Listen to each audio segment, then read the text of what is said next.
So this is my first video. I am usually a word person, as anyone who knows me knows.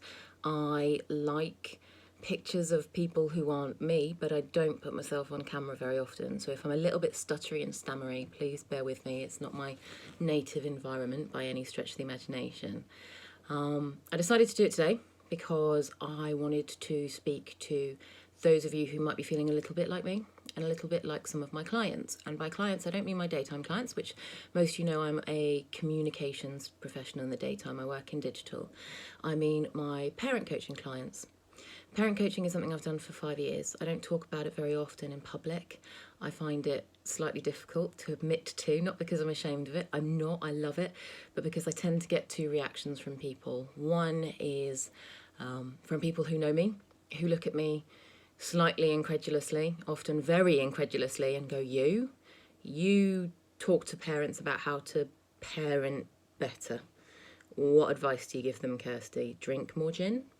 Yes, sometimes that is exactly the advice that I give people. As one friend told me before Christmas, it's amazing that you do that work, Kirsty, because you're such a mess of a person. She wasn't being cruel, that's entirely true. The other reaction that I get from people who don't know me is the idea that I might be judging them, or that all of a sudden I'm going to start giving them helpful advice about how to raise their families. That's not my job. I am not interested in that. It's not something that I do. But I have decided, after having a lot of conversations with very stressed out parents, some of whom are clients, some of whom are friends, that there is something that I think might be helpful from my experience, which is why I've decided to share it today. I'm seeing loads of images and videos from those of you who are home educating and working with your children coming up on social media, and they're beautiful. It's lovely to see that. It's lovely to get messages from those of you who are enjoying it, playing board games, playing football, bonding with your children for the first time, some of you in a long time. That's really special, and those memories will be really important. But I'm also seeing lots from people who are really struggling, who hate homeschooling, who can't get their kids to sit down, who can't get them to listen to them, whose kids are freaking out, who are anxious themselves and don't know how to translate that. Parents like me who are trying to save businesses as well as be there for their kids and be there for their families. It's really, really tough. I refuse to use the U word, unprecedented, hate it. But these are new times. There are no rules. There is no guidebook for parenting in a pandemic. If there were, it's probably from the 1400s, and Samuel Pepys isn't the best influence. I think that we are all breaking new ground.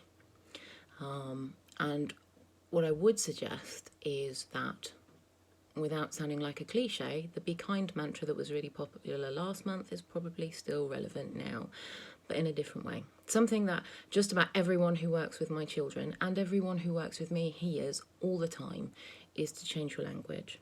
I don't mean don't swear. Anyone who knows me knows the word dick and fuck come into my vocabulary far more than is appropriate for someone who is raising 3 small humans. What I do mean is watch how you speak to yourself and watch the expectations you put on yourself and your children. The simplest way to do that is to change the word should. Take it out of your vocabulary. I 100% believe that should is the most toxic word in the English language. I should be able to get my child to do their homework. I should be able to get my child to listen to me. I should be able to cope with my job and raising my children. I should be able to get through till 11 a.m. without needing a glass of wine. I should be able to do this easily. I should know what to do. I'm a parent. This is my job.